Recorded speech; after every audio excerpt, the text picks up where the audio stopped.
ఓం నమఃశివాయ. ఆణిముత్యాల ఛానల్‌కి స్వాగతం అండి.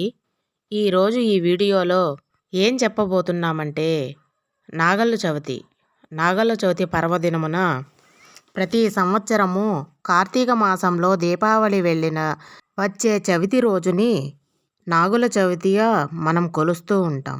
మన ప్రకృతిలో ఉన్న ప్రతి ప్రాణిని గౌరవించే సంస్కృతి గలవారం.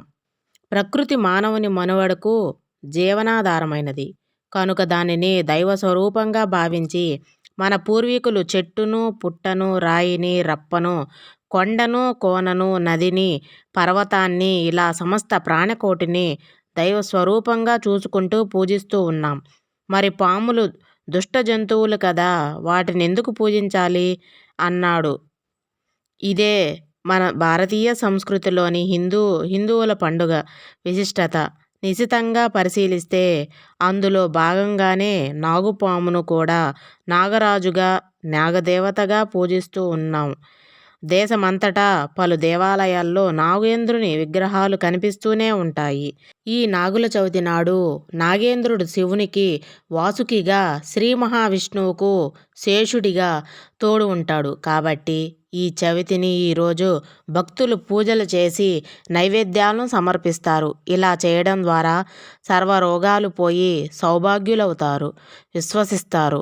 కుజదోషం, కాలసర్పదోషానికి ఆదిదేవుడు సుబ్రహ్మణ్యం స్వామి కాబట్టి నాగుపాము పుట్టకు పూజ చేస్తే కళత్ర దోషాలను తొలగుతాయని శాస్త్రాలు చెబుతున్నాయి.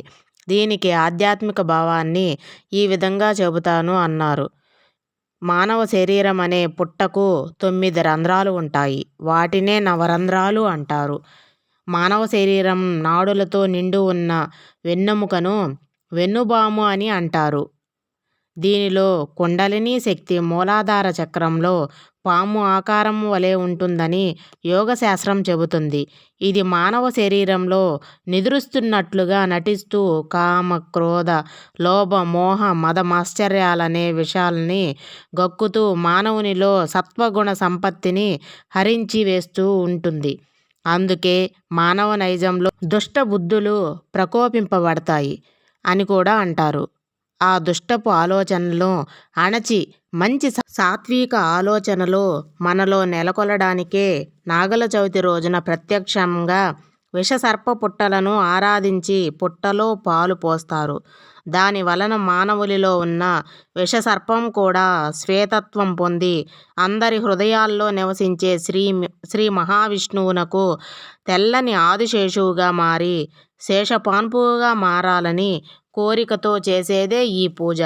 ఈ నాగుపాము పుట్టలో పాలు పోయకూడదు, పాము పాలు తాగదు అని కొందరంటారు. అందుకు పుట్టలో పోయకుండా బయట ఒక మట్టి మూకుడులో పెడితే కూడా ఒక మంచి పద్ధతే. కొందరు గుడ్లు అవి ఇవి వేస్తారు. కొందరు పుట్ట తవ్వి అవి పట్టుకుపోతారు. మరి అలాంటి పనులు చేస్తే దాని ఇల్లు తవ్వి పాములకి బాధ కలిగించినట్లే కదా. వాళ్ళని మనం ఏం చేయలేము కనుక మనం పెట్టదలుచుకున్నవి ఒక ఆకులో పెట్టి పూజ చేసి వదిలేస్తే సరి అన్నాను. కొందరు ఇంట్లోనే నాగుమయ్య పుట్ట ఆకారాన్ని తయారు చేసుకొని నాగుల బొమ్మ పెట్టుకొని దానికి చలిమిడి, చిమ్మిలి తీసుకొని ఎడమ చేత్తో పాలు పోస్తూ సర్పపు బొమ్మల మీద పోస్తారు. అవి జారి పుట్ట మీద పడతాయి. పుట్ట ఎలాగ చేస్తారు? మట్టి బెడ్డలు 3 తీసుకొని ఒక పళ్ళాన్ని పాలు పసుపుతో వ్రాసి, నాయనా నీ ఇల్లు పాలు పసుపుతో అలుగుతున్నాను. నా ఇల్లు పసిపాపలు. నాగుమయ్య సంతాన కారకుడు. ఈ మధ్య చాలా మందికి సంతానం ఉండటం లేదు. పిల్లలు ఉన్నా ఇల్లు కలేవేరు. ఇంకా ఆ మట్టి వెడ్డల మీద చుట్టూ బియ్యపు పిండితో ముగ్గులేసి పసుపు కుంకాలు చల్లి, నాయనా నాగేంద్ర నీకు ఊకలు ఇస్తున్నాను, మాకు మూకలు ఇయ్యి, నూకలు వేస్తున్నాను, రోకలు ఇయ్యి అని దండం పెట్టుకోవాలి. మా అమ్మ ఇలాగే అంది.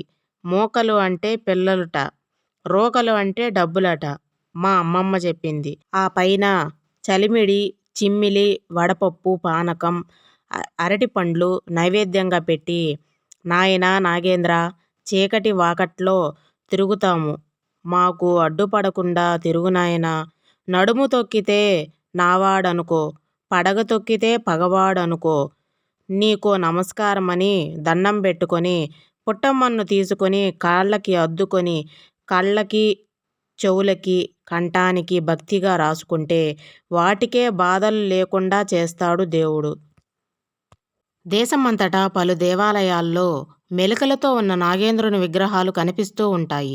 ఈ నాగుల చవితి నాడు నాగేంద్రుని శివభావంతో అర్పిస్తే సర్వరోగాలు పోయి సౌభాగ్యవంతులవుతారని భారతీయుల నమ్మకం. పాహి పాహి సర్పరూప నాగదేవత దయామయ సత్సంతాన సంపత్తిమే దేహిమే శంకరప్రియ ఆనందాది మహానాగరూపాయ వరదాయ చ తుభ్యం నమామి భుజగేంద్ర సౌభాగ్య దేహిమే సదా శరణవ భవ శరణవ భవ శరణవ భవ పాహిమాం శరణవ భవ శరణవ భవ శరణవ భవ రక్షమాం. నాగుల చవితిని భక్తి శ్రద్ధలతో చేసుకుంటే సర్వ పాపాలు తొలగుతాయి. అంతేకాకుండా రాహు కుజ దోషాల నుండి విముక్తి పొందుతారు. వివాహం కాని కన్యలు నాగుల చవితి చేసుకుంటే శీఘ్ర వివాహం జరుగుతుందని నమ్ముతారు. సంతానం లేని వారికి సంతానయోగం కలుగుతుందని, మానసిక రుగ్మతల ద్వారా అనోక్లేశం తొలగి ఆరోగ్యవంతులవుతారని, చెవి సంబంధించిన వ్యాధులు చర్మ వ్యాధులు తొలగి పరిపూర్ణ ఆరోగ్యవంతులవుతారని భక్తులు నమ్ముతారు. అందుకే ఈరోజు పుట్టమన్నును శ్రద్ధగా చెవులపై ధరిస్తారు. యోగ సాధన కూడా కుండలిని శక్తిని ఆరాధించడమే నాగుల చవితి.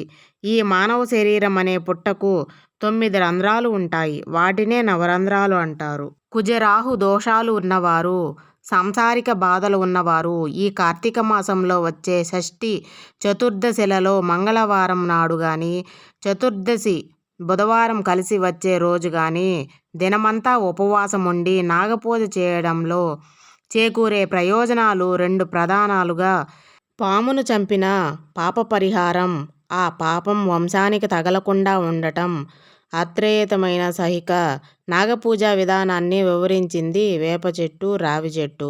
మొదట నాగ విగ్రహాలు ఉండటం పరిపాటి. ఈ విగ్రహాన్ని 2 పాములు పెనవేసుకున్న ఆకారంలో తీరుస్తారు. ఈ 2 పాములే ఇలా పింగళాకి ప్రతీకలు. నాగులను సంతానం కోసం పూజించడం సాంప్రదాయం.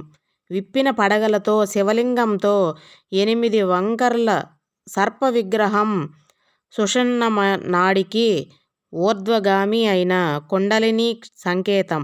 నాగుల చవితి రోజు పాముల పుట్ట దగ్గరకు వెళ్ళి పత్తితో వస్త్రాలు యజ్ఞోపవీతాల నుండి నూలు దారంతో పుట్టను అలంకరించి పూజ చేసి పుట్టలో పాలు పోయడం మానవాయితీ. సర్పం మండలాకారం లేక పూర్ణవృత్తం, పూర్తి శూన్యం. ఈ పూర్ణంలో పూర్ణం తీసివేస్తే శేషము పూర్ణం. ఆ శేషమే ఆదిశేషంగా, అనంతమనే శేషసాయిగా విష్ణువుకి తల్పగా ఏర్పడింది అని అంటారు. సుబ్రహ్మణ్య స్వామి ఆరాధనలో కూడా సర్పం ఉంటుంది. మరో విధంగా చెప్పాలంటే మన శరీరమే నవరంధ్రాల పుట్ట. అందులో పాముకి నాగుల చవితి. ఈ పుట్టలో అడుగడుగున మండలాకారంలో చుట్టలు చుట్టుకొని పడుకున్న పాము కామోద్రేగాలతో విషాన్ని కక్కుతూ ఉంటుంది. పాలు అనే యోగ సాధన ద్వారా ఆ విషాన్ని హరించవచ్చు అనేది ఈ నాగల చవితిలోని అంతరార్థం. కార్తీక మాసంలో సూర్యుడు కామానికి, మృత్యువుకు స్థానమైన వృశ్చిక రాశిలో సంచరిస్తూ ఉంటాడు. ఇదండి ఈరోజు వీడియోలో నాగుల చవితి గురించి. ఈ వీడియో మీకు నచ్చినట్లయితే ప్లీజ్ లైక్ చేయండి, షేర్ చేయండి, సబ్స్క్రైబ్ చేయండి ఫ్రెండ్స్. ఓం నమః శివాయ.